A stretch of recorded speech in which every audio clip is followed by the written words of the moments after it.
Hey guys, what's up? My name is Jose Acosta and welcome to my channel ValleyMar20. Today I wanted to make this video based off of what's been going on the past week in the WWE.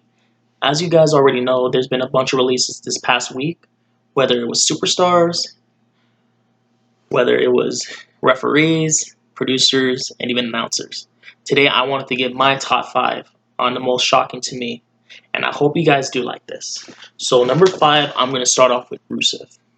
And as you already know, to most people, I feel like he was a undercard. Like people, like they did not give him any chances at trying to go for the heavyweight championship. And I felt like he would have had a terrific run as champion. Well, let me get to the beginning of this part. As you already know, when he first started off as a main roster guy, he had a huge undefeated streak for a good while. So defeating the likes of Big E, Zack Ryder, Jack Swagger, Big Show, and more to come on that one. And he did have a really great run with the United States Championship when he defeated Sheamus. Then had great title defenses against John Cena, and he defeated him once. Then he lost it at WrestleMania. And, that was a really great run for him. And then, of course, he kind of went down. And it really does suck because, like I said, WWE underutilized him. And I feel like he should have been more on top of it. Of course, he had great runs, of course, with the Authority. He had, of course, one of the biggest days there was, Rusev Day. And everybody was up and pumping for that. And then, of course, one of his final moments in WWE was a rivalry that he had with Bobby Lashley, Lana, and Liv Morgan.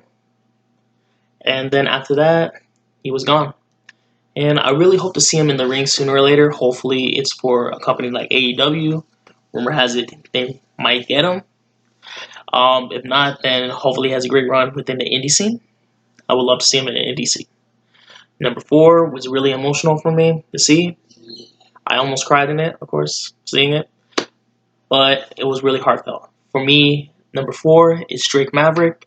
As you guys don't know, he was a part of Impact Wrestling under Rockstar Spud. Had a great alliance with EC3, Tyrus, Dixie Carter. Of course, he was there to help EC3 keep his heavyweight championship. And then, of course, on the side, he had a great run as X Division championship. And, of course, he tried to go for the heavyweight championship later on in time, but he never got up to that.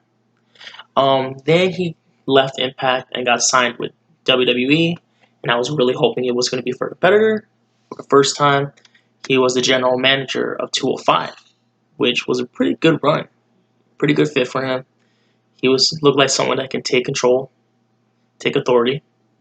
So yeah, that worked out good. Then of course, he went to manage AOP for a good while, was there for their tag team wins, and of course he was there at Survivor Series, pissing his pants when he saw the Big Show almost chokeslam him. That was funny. Then we finally got to see him compete against Mike Kanellis in a no DQ match, which was a really great match. And finally, we were going to see him compete, and we are still going to see him compete in the Cruiserweight tournament. But days after he announced that he was stepping down for 205 to compete more on NXT, he gets released. Makes the video, and it sucks. But I'm happy that WWE is keeping their commitment and letting him compete. Hopefully, this won't be the end of Drake Maverick. Hopefully, we see more of him in the indie scene.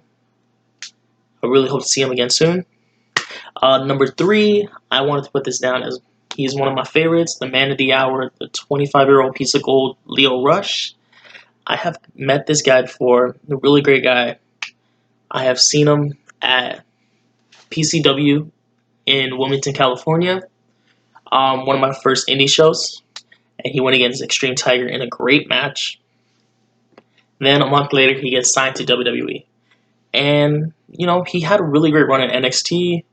I was hoping that for his debut match, it would have been against Aleister Black, but Velveteen Dream attacked them, so we ended up getting Velveteen Dream and Lio Rush 2 weeks later, and Velveteen took the win. Then, of course, he had a great run as Bobby Lashley's manager. He had a great run in 205 Live. A couple months later, he had a great run at NXT again by winning the Cruiserweight Championship.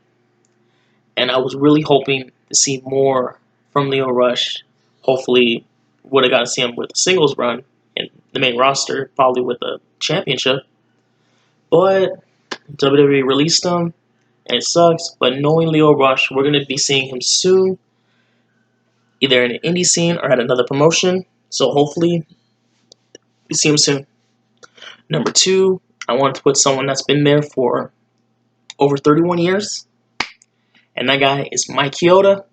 He is the longest tenured referee, and he has had phenomenal matches, whether it came down to Steve Austin versus Shawn Michaels. He had at WrestleMania. He had The Rock versus Hulk Hogan at WrestleMania, and one of my favorites, John Cena versus The Rock at WrestleMania. Those were some of the top ones that he has official at, and there's more from there, but those are the top 3 I wanted to name for that one. I feel like he shouldn't have left. He was one of their longest tenured referees, of course, and he was a great referee. He was their senior official at the time. Hopefully, this isn't the end. If it is, I really hope to see him in the Hall of Fame one day as a referee. I would love to see that because, WWE doesn't have one yet. And, I feel like it would be really good to see that because he spent a lot of time with them. For my number 1, I had to go with this man because he was the first name announced from this release, and he's one of the biggest names on here, and that is Kurt Angle. He is the only Olympic gold medalist in professional wrestling. He has won numerous championships within WWE, including the Heavyweight Championship, including the WWE Championship. And after he left WWE and went to TNA, he kept the momentum going, still winning big championships over there as well, and also getting the Hall of Fame down there, which was a huge honor for him. Then, of course, went back to WWE, got the Hall of Fame over there, kept it going with part-time matches, of course, and a run as Raw General Manager, where he had some good matches, had a good storyline with Jason Jordan as his illegitimate son, and, of course, his retirement matchup against Baron Corbin. Now, that was shocking to see Baron win, but, of course, they wanted to send Angle off in a good way. Then he became a producer for them, and, it was pretty cool. I was hoping to see more from it. And he got released. And, knowing WWE, he's a big star, so they'll probably end up bringing him back one day, whether it's just like a one-off appearance, like a reunion type thing, or maybe as a producer again. Who knows what happened in the future. And that's all up to Kurt. All I want to say, guys, is thank you so much for watching this video, and I hope you guys like it. If you guys can, subscribe. You can leave a comment down, and I can answer it. Like the video, and thank you. Before I go, I just want to mention all these wrestlers, plus more. If you guys can, give them a message, let them know that you're on their side. Buy their merch if they still have some within WWE shop or even at Pro WrestleTees. Listen to their music like Leo Rush, and one that I did not mention was Josiah Williams with WrestleFlow. I would have you guys want to check them out. And of course, if you want to get a message from any of them, like happy birthday, stuff like that, for you, for a family member, or for anybody, I would recommend Cameo, just to support them the best way you can. Thank you again, guys, and I hope you guys are staying safe. Tell your family members that you love them. Make sure they know that, and have a great one, guys. We're all going to get through this. Love you guys, and have a good day. Until next time, guys.